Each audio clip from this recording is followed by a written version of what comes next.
Photos taken right before disasters. Hey guys, welcome back to another video. My name is Tuv, and today we're going to be talking about What's good, photos Tuv? that were taken before disasters. Alright, let's get it. What's up? What do we got? Miller's last photo. What's up, Garrett? I feel like Garrett was let down. I feel like we've been let down. We feel like something near and dear and precious to us has been ripped out of our hearts. Those were the words of a distraught Dave Mills speaking to the press after losing his son, 15-year-old Garrett Mills, to a rather pointless accident. Garrett Mills died on May 12, 2017 at King Street Park in Napanee, Ontario, Canada, shortly after.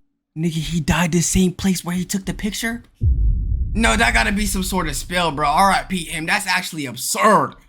After leaving school while hanging out with both his girlfriend and best friend. Just about 10 minutes before his death, these photos had been taken, and they quite accurately captured the mood that he was in. In the first photo, you can make out, though faintly, that behind his ear, he had tucked in a flower, a dandelion to be more specific. Then the second photo has him flexing his muscles for the camera. In both photos, he's smiling. This is actually confirmed by what was reported. According to this article, Garrett's girlfriend had told his dad that Garrett had said that was the, quote, best day of his life. It also helps, but on the last day he died, Chad, or was it the day before? Do you know how crazy that is? Is rather saddening to know that the trio had been hanging out at King Street Park to kill time ahead of Garrett's first ever official date with his girlfriend, which would have been at the movies later that evening. So, what happened to Garrett 10 minutes after these photos were taken? What happened? A goalpost fell on him, killing him instantly. Apparently, how did that even happen? Is it a goalpost like soccer, or is it goalpost football? Because football, I feel like it could kill you. Soccer, a little bump on your head.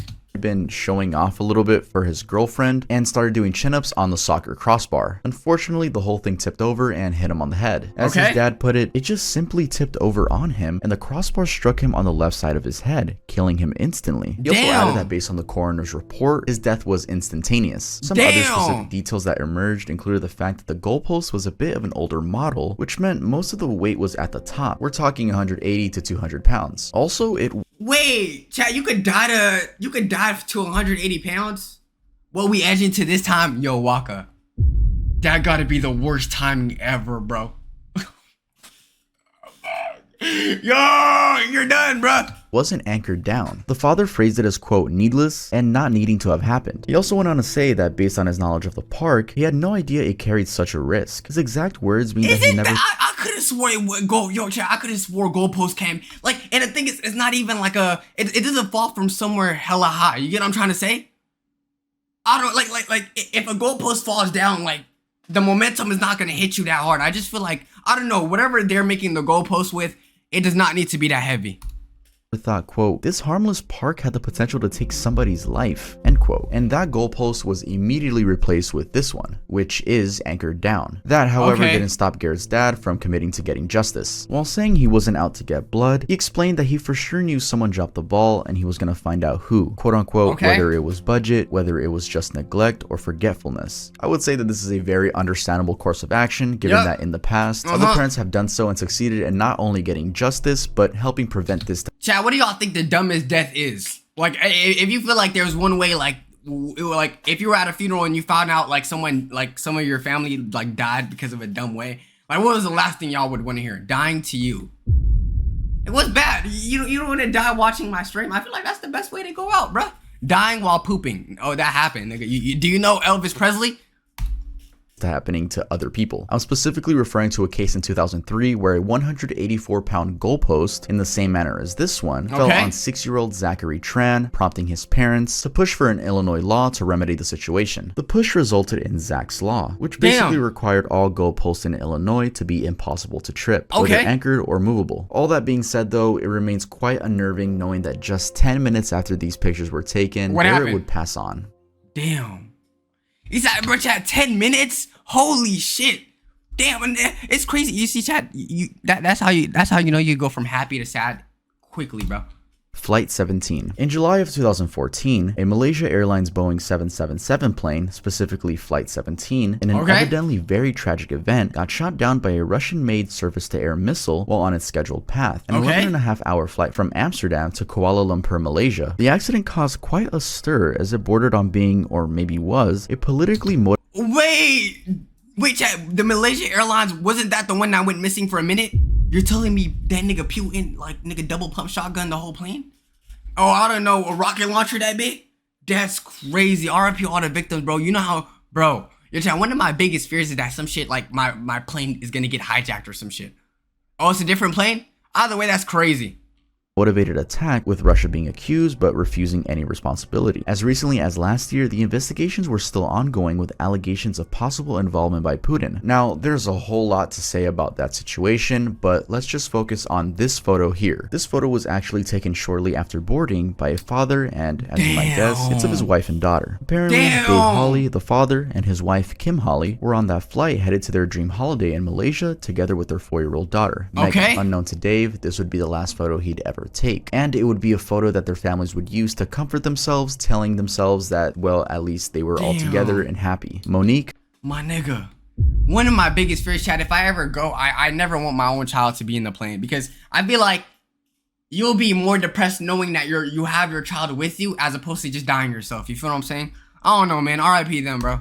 the sister, talking to CNN, said, "We were looking at them and yeah, it was a happy moment for them." I should just add here that the entire report by CNN, though short, is rather gut-wrenching and really shows the weight of losing an entire family to such an unexpected tragedy. You can only feel empathy when seeing Kim's dad break down as he explains who he blamed for his loss. Do you blame anyone for what's happened? Yes, the man who hits the button to start the racket to... Chad, if it's me personally, if I found out Russia was behind this, I'm going undercover. I'm taking time to speak Russian, going undercover, working my way up. I don't know, fight a couple of Vladimirs. I don't know, find Putin and kill him myself, bro. That's just me personally, though, bro. Not everyone is like that. To blow up the aeroplane. If I get him, I could kill him. Damn. Yo, Chad, he might be. What's that dude? Why I keep forgetting his name? The dude from Taken. R.I.P. though, bro. Damn, bro. It's also really heartwarming seeing how they all fondly remember the Hollies, even down to the tiniest little details. For instance, Monique says that Dave and Kim, quote, always wanted to win, which made her, Monique, and Kim's parents hopeful that even as the unidentified caskets were being offloaded in Holland, Dave, Kim, and their daughter would be first. I could go on and on dissecting that CNN feature, but I think you guys got the point. They were a loving family that became dearly missed from day one. And I believe that entire feature makes looking at Dave's last photo even more saddening. I mean, for instance, hearing Kim's mother narrate the last moments with them, saying goodbye to her granddaughter, Megan, as a family. Wait, they even have the voice message? Yeah, bro. Now that gotta hurt even more, bro. I'm sorry. I feel like me personally, I can't hear my own like family members talking like on their way down. Cause just imagine all the yelling. Left for the airport, seeing their empty house, a family car outside, and flowers for the memorial. Then looking at that last photo makes one imagine the kind of gap that they left behind. Truly more than just a tragic tale of a photo captured before a disaster. And in case you were wondering, the investigations led to the prosecution of Igor Girkin, a military officer, Sergei Dubinsky, an intelligence officer, and Leonid Karchenko, a military. I'd be damned if niggas whose names I can't even pronounce did some shit to my family, my nigga. What do you mean a nigga named Igor killed my family? Isn't that the title of the Creator album? Hell no. Get it back in blood, bro. Oh, found guilty and sentenced to life imprisonment. What? Nigga, if you don't give him the death penalty. Commander. All were found guilty and sentenced to life imprisonment. This happened back in November of 2022, but interestingly, the investigations went on a little further. Turns out, and I already mentioned this, the prosecutors had strong indications that Russia's President Putin might have approved the missile launch, thus believing that more prosecutions could be made. The evidence was, however, not enough, leading to the end of the investigation in February of 2023. Much to the disappointment of the Netherlands, as their Prime Minister, Mark Rutte, said, "Yo, Chad, y'all think Putin did it?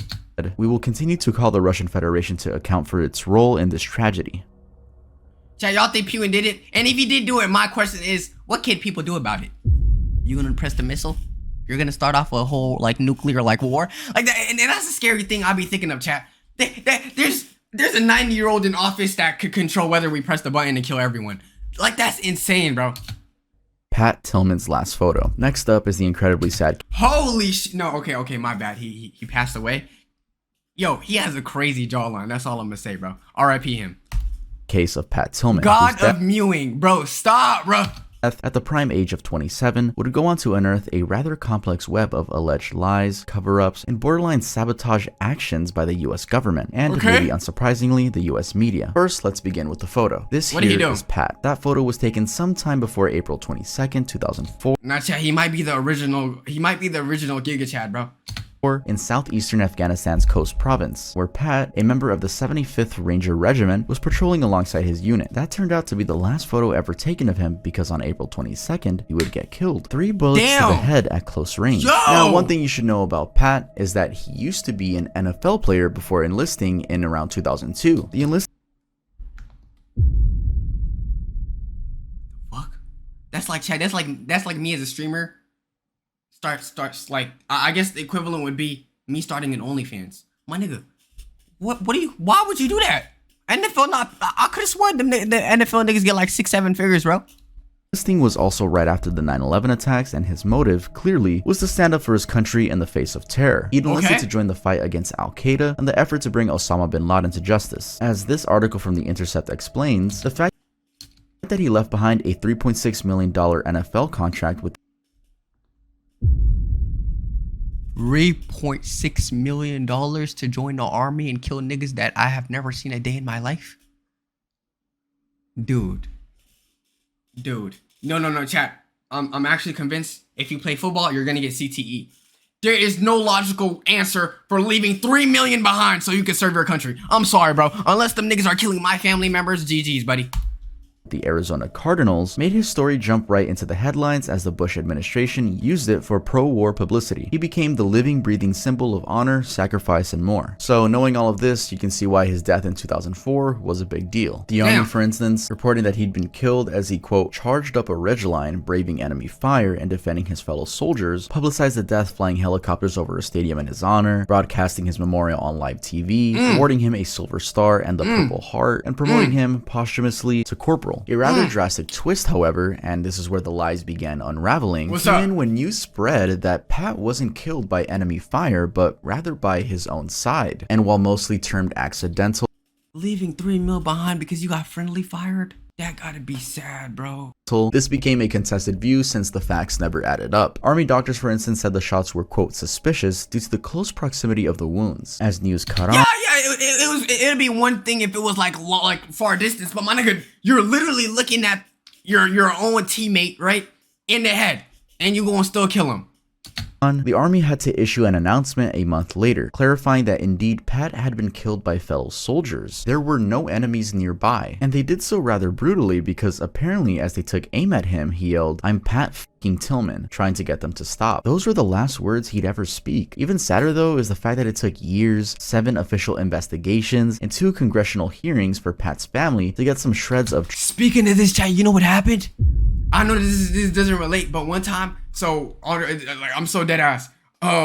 We were staying at the hotel when we were in LA, right? And then I had to, yo, please be normal for once, chat, be straight. Basically, we didn't have enough beds, right? So I had to sleep next to my friend Shams. Keep in mind, I was up till like 2 a.m., right? And then when it was time for me to go to sleep, I went inside the bed. Dude, chat, he thought I was a stranger. Keep in mind, the lights are off. He started punching me. He literally, chat, the nigga started firing off on me like this. I'm like, dude, it's all right. What are you doing? He thought I was a stranger. He didn't know. He thought bro, yo, check, y'all don't understand. I was scared, bro. This nigga just started I was like, dude, chill. Bro. Oh my, and chat, I'm not gonna lie. This nigga does not know how, I hate people who snore, bro.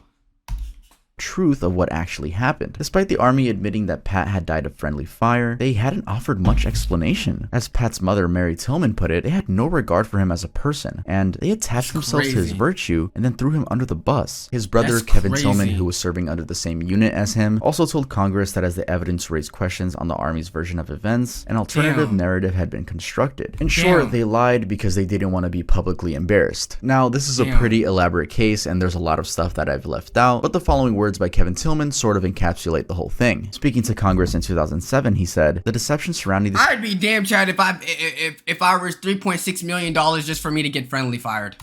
Case was an insult to the family, but more importantly, its primary purpose was to deceive a whole nation. Knowing all that, his last photo suddenly carries way more depth." Damn, that's tough. All right, chat. I'm not gonna lie, this video is really interesting though. I don't mind watching more of it, but it's up to y'all because we gotta keep a lot of reacts going. So do y'all want to keep watching this, or should we end it here? More? All right, it is pretty interesting. I'm not gonna lie. All right. Ayrton Senna's last photo. One of the most respected names in F1 from the 90s all the way to now is Ayrton Senna. This is his last photo, taken moments before he got into a fatal crash. I'll come back to the crash, but first, why? Why is he one of the most respected names in F1? Well, while researching this, I found some F1 fans on Reddit claiming— Wait, chat, has anyone watched Ford vs. Ferrari? If you haven't, please watch it. It's called Ford vs. Ferrari. You can get it on those pirated websites. Not promoting it, but I'm just saying if you wanted to. But yeah, that movie is so amazing. That's why I respect racers, because that movie was amazing. That even though the current heavyweights of the sport, talking about Lewis and Schumacher, have endless titles to their names, Senna still retains a legacy of being the best F1 driver ever for his incomparable skills. Now, since these could be mere claims, I dug a little and found that it seems to be a very popular opinion. For instance, it turns out that Senna had a reputation for, quote, ruthless and risky maneuvers on the Grand Prix circuit. This means that even among the Did he just call Grand Prix? fastest, and you can already tell F1 drivers go pretty fast, he was still noticeably faster. Anyway, that kind of driving saw him quickly climb the ranks, soon becoming a professional driver with 41 Grand Prix titles and 3 Circuit World Championships to his name. He won 3 Formula 1 Drivers' Championships in 1988, 1990, and 91. Also, having hailed from Sao Paulo, Brazil, his mere presence in F1 meant he had set a bunch of other records. For example, he was one of 3 Formula 1 drivers from Brazil to have won the World Championship at the time. Now, going back to how fast he was, clear evidence of that is the fact that for about 17 years, from 1989 to— Chat, would you, like, to race, do you have to have talent for this? Or you could learn it, right? It's not something that you're like born with. 2006, no other driver broke his record for the most pole positions. A pole position, in case you didn't know, simply means the most advantageous starting point during a race. It's earned by the driver who sets the fastest speed during the qualifying trials, which happens before race day. So yeah, pretty fast. And unfortunately, it was this strength— You can't even drive regularly. Dude, did I say I wanted to be a NASCAR driver? Bitch has to go. Holy shit. That turned out to be Senna's weakness. How so? Well, on May 1st, 1994, during the San Marino Grand Prix held at the Autodromo Enzo Edino Ferrari in Italy, while leaving the race, Senna fatally crashed into a concrete barrier, with the incident being partially blamed on speed. This happened during the 7th lap when, during a corner— Speed? Wait, actual speed is behind this? Dude. What's wrong with me, bro? What's wrong? The Tamburello, his car left the racing line, ran in a straight path away from the track, and hit an unprotected concrete barrier. Data recovered from the wreckage revealed that Senna had been doing a staggering 192 miles per hour, that's 309 kilometers per hour for my non-US viewers, just before the corner. He had then braked hard, shifting down twice to get slower right before hitting the wall at 131 miles per hour. That's crazy. 211 kilometers per hour. The impact tore off the right front wheel and the nose cone as the car spun to a halt. Unfortunately, that wheel tore off and had bounced on the cockpit, hitting the front of his helmet, violently shoving him against the headrest, which had already been bent forward by the wall. You see, chat, if you're ever gonna do shit like this, bro, please do NASCAR, because this is way too dangerous. I feel like the cars are way too, and I'm pretty sure, wait, are these faster than NASCAR? They are, right? Because the way the cars are built and shit, they're meant for speed as opposed to anything else. I would not do this. There's just too much openings. Impact. Senna not only suffered fractures to his skull, but also had head trauma as part of the suspension and upright assembly had penetrated his helmet. And although the medical professionals got to him while he was still alive, the head of the on-track medical team, Sid Watkins, said, "We lifted him from the cockpit and laid him on the ground. As we did, he sighed, and although I'm not religious, I felt his spirit depart at that moment." Later, investigations were done, and an Italian court blamed the accident on a, quote, hastily adapted steering column. This undeniably tragic event did lead to some positive changes, as it saw a revision of F1 rules about speed, runoff areas, Nigga, there's rules about speed? I thought the whole point was to finish. Hey, anyway, bro. Hey, man, RIP him, man. Track layouts, crash tests, and more, all to promote driver safety. Now, just like in all the previous cases, knowing all that, looking at Senna's last photo creates a— Yeah, he looked like, bro, no chat. I'll be real, if this is someone's last photo and I find out they died, RIP him, but I'm gonna assume that they were depressed. a much deeper empathy. All right. Anyways, YouTube, that is photos taken right before disasters. RIP all the victims, man. It's always sad to know that someone could be happy in one photo and died the same day. If you're watching YouTube, join us on Discord, catch us on Twitch, all that good stuff, man. Watch for life. Love y'all and peace. All right.